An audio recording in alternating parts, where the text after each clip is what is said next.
Welcome to vidonko.com। আমি সঙ্গীতা, তোমাদের ম্যাথসের teacher. চলো দেখা যাক কি প্রবলেম আছে সলভ করার জন্য। নিচের মূলত সংখ্যাগুলিকে দশমিক ভগ্নাংশে প্রকাশ করো এবং ভগ্নাংশটি কিরূপ তা উল্লেখ করো। প্রথমে আছে 2/9।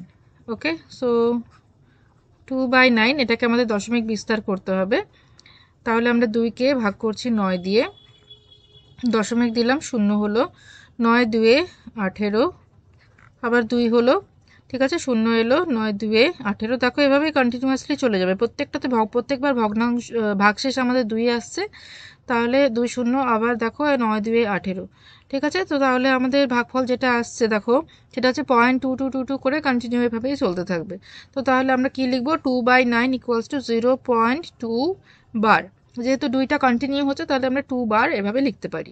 তো এটাকে আমরা বলছি আবৃত্ত দশমিক সংখ্যা, যেটাকে আমরা বলি নন টার্মিনেটিং রেকারিং বা আবৃত দশমিক সংখ্যা।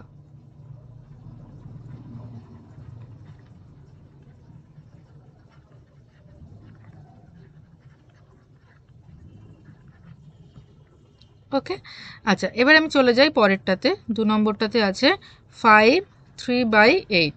তাহলে এটা হচ্ছে 8 5 40 আর 3 43, তাহলে 43-এর 8। ওকে, এবারে যদি আমি ভাগ করি 43কে আমি ভাগ করছি 8 দিয়ে, 8 5 40, 3 দশমিক দিলাম, 0 এলো, 8 3 24, 6 0, 8 7 56, 4 0, 8 5 40। দেখো এটাকে এনার কোনো ভাগশেষ থাকছে না, ঠিক আছে। তো 5.375, তো এটা একটা টার্মিনেটিং ডেসিমাল বা যেটাকে আমরা বলি সসীম দশমিক সংখ্যা। ওকে, তাহলে 2 নম্বরটা হচ্ছে সসীম দশমিক সংখ্যা। আচ্ছা, এবার আমি 3 নম্বরে চলে যাই, আছে 1/11। ওকে, তাহলে 3 নম্বরে আছে 1/11। চলো আমরা 1কে ভাগ করব 11 দিয়ে, দশমিক দিলাম, 0 এলো, এখানে দেখো ভাগ যাচ্ছে না তাই উপরে আবার একটা 0 দিলাম, দিয়ে এখানে 0 এলো, 11 9 99 হলো।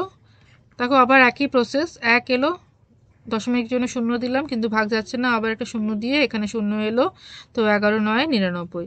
ধরো প্রত্যেকবারে ভাগশেষ 1 থাকছে আর প্রত্যেকবারে এই প্রসেসই কন্টিনিউ হচ্ছে, মানে আমরা ভাগফল 0.090909 ভাবে পেতে থাকবো। তাহলে এটা দেখো এটা কী হবে, তাহলে আমরা এটা লিখতে পারি 0.09 বার, যেহেতু 09টা বারবার কন্টিনিউ হচ্ছে তাহলে 09 বার। তো এটাও একই, এটা হবে আবৃত দশমিক সংখ্যা, ঠিক আছে। এটা হলো আবৃত দশমিক সংখ্যা। আচ্ছা, এবার আমি চলে যাই 4 নম্বরে। 4 নম্বরে চলো একবার দেখে নিই কী আছে। 4 নম্বরে আছে 1/13, ঠিক আছে। তো আমাদেরকে 1/13 দশমিক বিস্তার করতে হবে 1/13। তাহলে 1কে আমরা ভাগ করব 13 দিয়ে, দশমিক দিয়ে 0 এলো, ভাগ গেল না, আবার 0 দিয়ে 0 এলো, 13 7 91 হলো, 9 হলো, 0 হলো, ঠিক আছে, 13 6 78, ঠিক আছে, বিয়োগ করলে হয় 12, 0 দিলাম, 13 9 হয় 117, 3 0 হলো, 13 2 26, ঠিক আছে। আচ্ছা, এবারে 4 0 দেব, ঠিক আছে। এটা কি অসীম হবে? চলো আরও কিছুটা করা যাক, যদি অসীম অনাবৃত হয় না কি হয় দেখা যাক।